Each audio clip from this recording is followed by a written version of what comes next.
Welcome back to Meet the Professor. Saya Profesor bersama pembicara kali ini yaitu Master Nofri Suhermi. Saat ini beliau sedang melanjutkan kuliah di Inggris. Penasaran tips beasiswa kuliah di Inggris? Langsung kita tanya, Master Nofri, program apa yang sedang diambil saat ini? Saya sekarang sedang ambil program S3, PhD, di bidang statistik di Lancaster University, UK. Master Nofri, bisa dijelaskan beasiswa apa yang sedang didapat saat ini? Kebetulan saya dapat beasiswa, Prof, dari sini, dari UK. Nama beasiswanya itu ESRC, Economic Social Research Council. Itu mengcover semuanya, tuition fee sama uang saku bulanan, gitu, selama 3 tahun.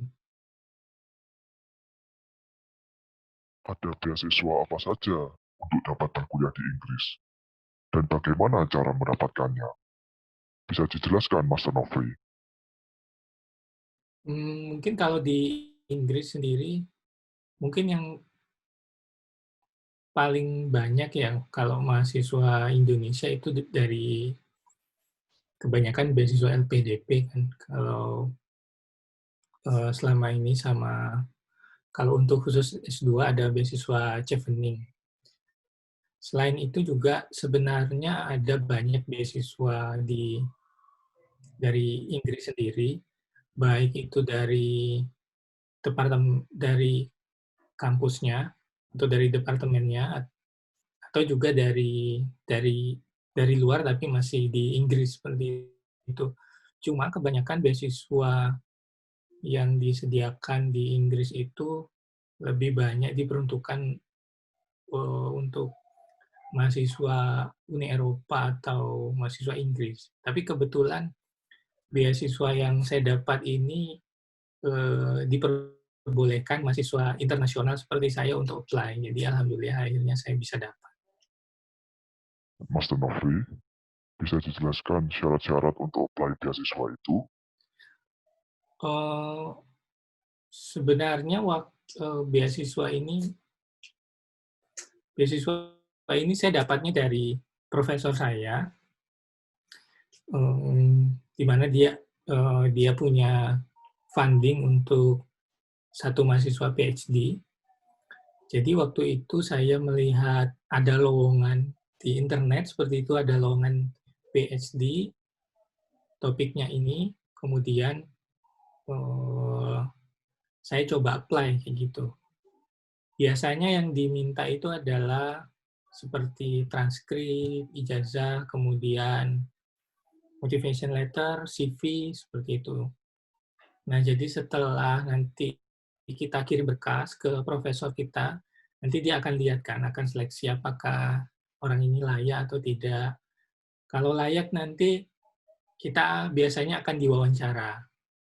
Nah, setelah wawancara itu baru nanti diputuskan apakah diterima atau tidak. Itu kalau yang kasusnya saya. Tapi kalau beasiswa secara umum sebenarnya lebih rumit lagi ya, karena contohnya kalau beasiswa LPDP itu ada serangkaian tahapan seperti itu, dari seleksi berkas, kemudian seleksi macam-macam sampai wawancara. Lalu kalau saya kan kebetulan daftar S3-nya itu sekaligus dapat beasiswanya. Kan kalau beasiswa yang lain, misalnya beasiswanya dari Indonesia, ya kita daftar beasiswanya dulu, kemudian sambil kita apply ke universitasnya atau mencari profesornya, seperti itu. Oke. Master Nofri, bagaimana tips agar lulus beasiswa dan dapat berangkat ke Inggris? Gini, Bro. Mungkin apa ya tipsnya? Yang pasti untuk mempersiapkan sekolah ya, untuk keberangkatan itu butuh waktu yang panjang. Artinya, eee, tidak bisa secara instan gitu. Eee, kita langsung misalnya hanya 1 bulan, 2 bulan, biasanya butuh waktu 1 tahun. Saya pribadi sebenarnya, mempersiapkan S3 ini cukup lama ya, ya sekitar 1 tahun lebih. Dan saya juga tidak apply ke satu ini saja. Kebetulan saya sempat mencoba beberapa, tapi kebetulan yang diterima yang ini, kayak gitu. Artinya, kita harus mempersiapkan semuanya, eee, jauh-jauh hari. Mulai dari CV, kemudian motivation letter, kemudian mungkin kalau untuk S3, kalau kita punya semacam topik riset gitu ya, kita bisa membuat ringkasan atau proposal riset kita. Lalu kita harus rajin-rajin lah. Jadi kan tadi kalau misalnya untuk kuliah S3 ada dua, dua kemungkinan. Pertama, beasiswanya cari sendiri, kuliahnya daftarnya beda lagi, atau daftar S3-nya sekaligus dapat beasiswanya. Nah, kalau untuk mencari universitasnya atau mencari profesornya itu ya kita harus rajin-rajin buka website universitasnya, kemudian kita cari tahu profesor atau orang yang akan nanti jadi pembimbing kita yang cocok dengan topik yang ingin kita eee, pelajari waktu S3, seperti itu.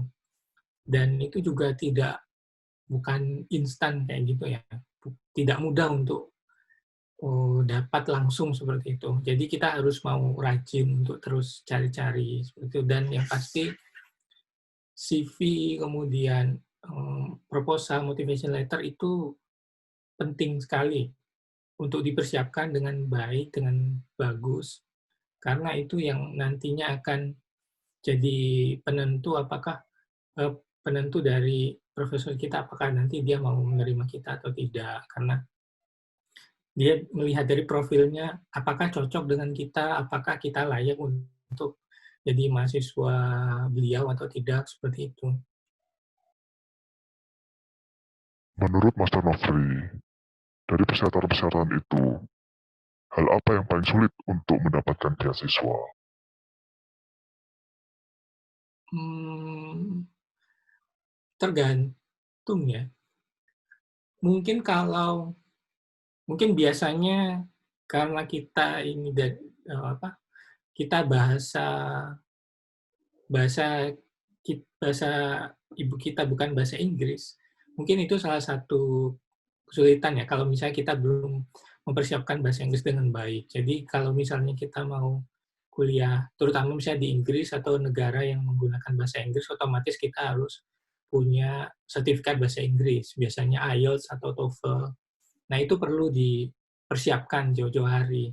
Kalau saya pribadi sempat ikut persiapan ya, kursus 2 bulan untuk IELTS, seperti itu.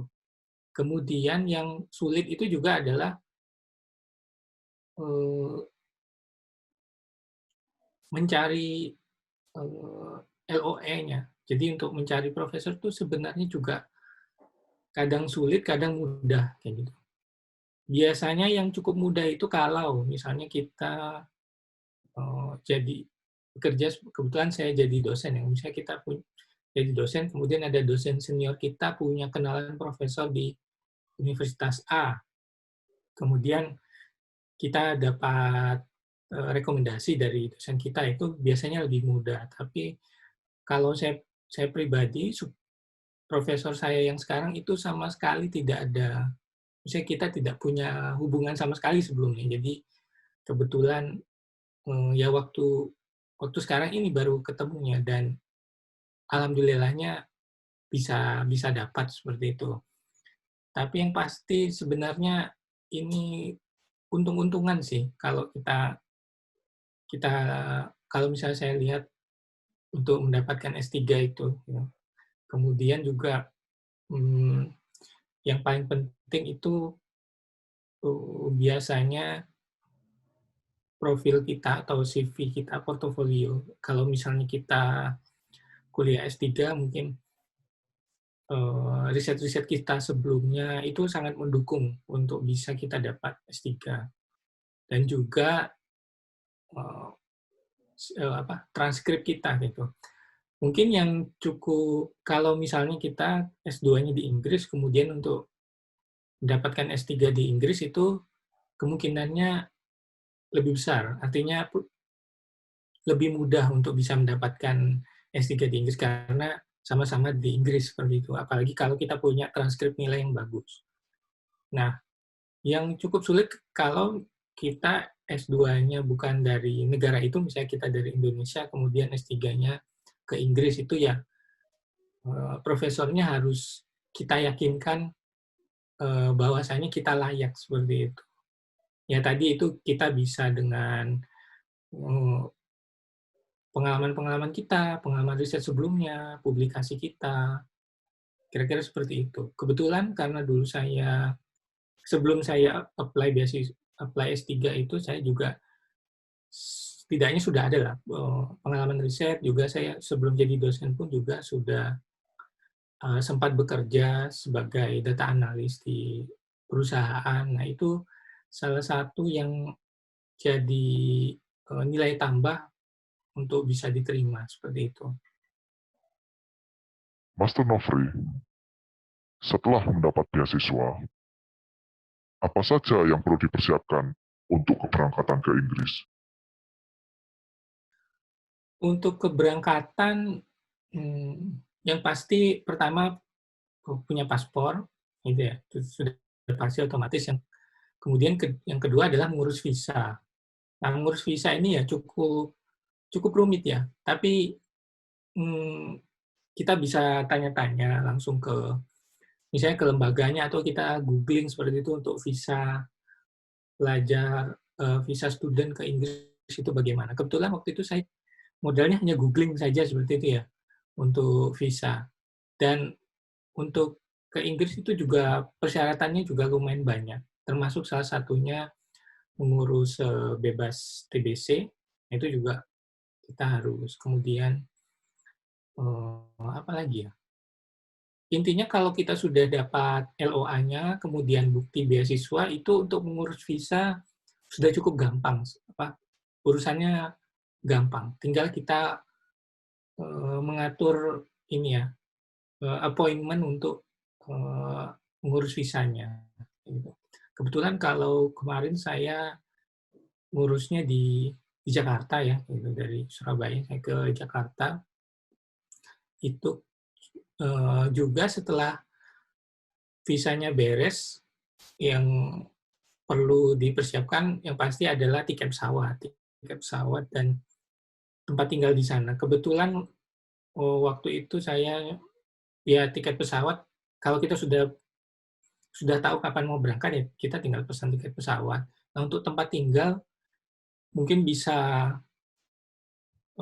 kita coba hubungi teman-teman PPI yang ada di kota tersebut, mungkin bisa bantu, atau kita bisa langsung tanya ke universitas tempat kita kuliah itu apakah menyediakan, misalnya kalau kita mau tinggal di asrama kampus sana. Gitu. Kalau saya kebetulan di tahun pertama saya tinggal di asrama kampus, sehingga ketika saya sampai di sini, saya tidak langsung masuk ke asramanya, tapi sempat tinggal di penginapan Airbnb, baru setelah sekitar 1 minggu baru saya pindah di asrama. Itu sih. Dan juga mungkin yang perlu dipersiapkan ini juga ya, barang-barang seperti ya pakaian, seperti pakaian kita, tapi kalau menurut saya kalau pakaian tidak perlu bawa banyak-banyak, karena pakaian di Indonesia itu tidak cocok dengan di sini ya. Jadi nanti ya mending kita belinya di sini gitu. Yang paling penting itu yang perlu kita bawa dari Indonesia, ini ya bahan-bahan makanan kayak gitu. Kalau misalnya kita pengen makan makanan Indonesia kayak gitu, seperti bumbu-bumbu dan yang lain-lain. Walaupun di sini juga ada jualnya, tapi tidak selengkap di Indonesia seperti itu. Jadi mungkin itu bisa disiapkan. Atau misalnya mau bawa rendang atau bawa bumbu pecel seperti itu bisa. Gitu. Untuk suasana perkuliahan di Inggris, bagaimana Mas Nofri? Hmm, suasananya kalau di Inggris ini, kalau pengalaman saya sesampainya di sini cukup ini ya, orang-orangnya cukup welcome. Maksudnya orang-orang di universitas. Jadi ketika saya sampai, saya disambut sama koordinatornya, diperkenalkan eh, dengan lingkungan ini diberitahu apa namanya, semuanya orientasi kampusnya itu bagus sekali kalau di sini. Kemudian juga di sini suasananya sangat ini ya, apa namanya, heterogen, karena Inggris gitu. Semua apa semua mahasiswa dari seluruh dunia itu ya ada di sini kayak gitu. Jadi kita bisa melihat banyak mahasiswa dari berbagai macam negara, dan juga yang pasti di Inggris secara umum fasilitas kampusnya juga sangat bagus ya gitu. Baik itu perpustakaannya dan juga ruang kuliah, ruang kerja, dan yang lainnya itu sangat memadai. Transportasinya juga memadai dan bagus. Apalagi kalau di tempat saya saat ini juga kota kecil, jadi suasananya cukup tidak tidak begitu ramai seperti kota besar di London, seperti itu tidak seramai itu.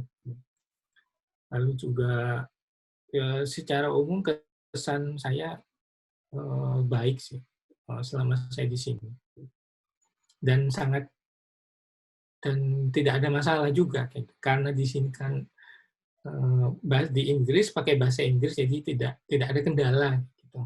Beda lagi mungkin kalau kita kuliah di negara yang mungkin kita tidak kuasai bahasanya, itu mungkin agak kesulitan ya, karena di Inggris ini ya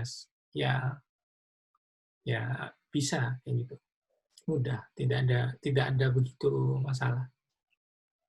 Saya kira itu. Mas Nofri, bagaimana beradaptasi dengan lingkungan di Inggris? Kalau beradaptasi mungkin yang pertama dari makanan ya. Kalau makanan mungkin kita ini ya, yang pasti eh, makanannya ya tidak seperti di Indonesia ya, seperti itu. Tapi di Inggris termasuk cukup enak ya, karena terutama buat kita mahasiswa Muslim, karena di sini banyak makanan halal, restoran halal di sini banyak seperti itu. Jadi tidak ada masalah untuk makanan, tapi ya tidak begitu beragam seperti di Indonesia. Gitu. Mungkin itu yang perlu disesuaikan. Juga kalau biasanya kita di Indonesia sering makan di luar, kalau di sini mungkin jadi sering masak sendiri, karena kalau makan di luar kan harganya cukup mahal ya. Gitu. Kalau misalnya kita tiap hari makan di luar itu cukup eh, mengeluarkan banyak biaya, sehingga mau tidak mau kita harus masak sendiri. Semuanya juga di sini dilakukan sendiri, artinya masak sendiri, bersih-bersih kamar sendiri, kemudian cuci baju sendiri, semuanya sendiri. Jadi semuanya kita di sini jadi lebih mandiri. Beda dengan mungkin waktu di Indonesia, ada yang eh, kalau makan tinggal dibeli, atau ada yang bersihkan rumah kita, juga misalnya ada yang cucikan, atau misalnya kita laundry tinggal bayar. Kalau di sini semuanya kita kerjakannya sendiri. Lalu juga mungkin hmm, karena negara Inggris, mungkin kita perlu terbiasa dengan aksen aksen British. Itu kadang-kadang cukup sulit ya untuk dicerna dibandingkan aksen, misalnya aksen Amerika yang lebih familiar buat kita, lebih jelas itu. Kemudian juga hmm, cuaca mungkin, karena di sini kan 4 musim ya, ada musim panas, musim musim semi, musim gugur, musim dingin itu juga ya kita perlu menyesuaikan lah. Dan di Inggris juga cenderung cuacanya itu dingin, suhunya dingin, dan juga di sini sering hujan. Gitu. Jadi kita perlu persiapan bawa payung seperti itu. Kemudian juga secara kultur ya juga mungkin kita perlu menyesuaikan di sini seperti itu. Dan tapi secara umum buat saya orang Inggris ramah-ramah ya seperti maksudnya dari pengalaman saya pribadi tidak ada masalah-masalah berarti untuk selama saya beradaptasi di sini. Juga karena mungkin karena dulu saya waktu S2 juga sudah S2-nya saya juga dulu di Eropa, jadi sudah tahu eh, bagaimana untuk beradaptasi dengan lingkungan baru, dengan lingkungan orang-orang Eropa seperti itu. Kemudian yang mungkin kita perlu perhatikan adalah gaya hidup kita seperti itu ya. Dengan apalagi kalau misalnya kita ada beasiswa kayak gitu. Itu ya perlu kita sesuaikan dengan karena di sini yang biayanya cukup tinggi itu ada yang memakan biaya tinggi adalah yang pertama tempat tinggal, yang kedua mungkin transportasi seperti itu. Itu yang mungkin perlu kita perhatikan. Tapi sampai sejauh ini tidak ada masalah sih. Gitu.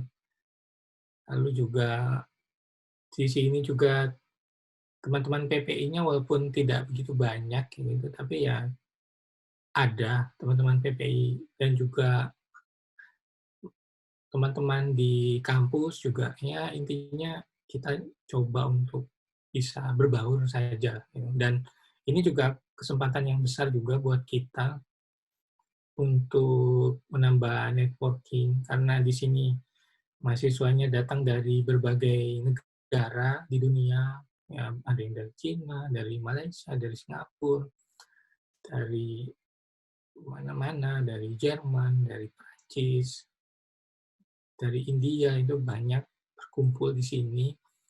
Nah, itu kita bisa banyak belajar tentang budaya masing-masing negara, lalu bagaimana karakteristik mahasiswa yang ada dari negara lain seperti itu. Cukup membuat kita jadi membuka wawasan kita seperti itu. Oh, begini seperti itu. Sampai sejauh ini saya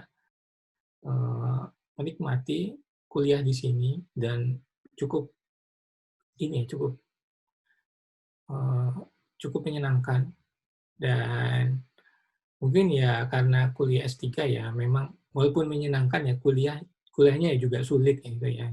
Jadi harus berusaha keras gitu apalagi dengan tuntutan waktu kita punya batas waktu maksimal untuk bisa lulus jadi itu yang harus kita kejar seperti itu. Seperti itu, Prof. Gimana? Demikian tips beasiswa kuliah di Inggris. Terima kasih Mas Nofri. Sampai jumpa dalam Meet the Professor selanjutnya. Sampai jumpa.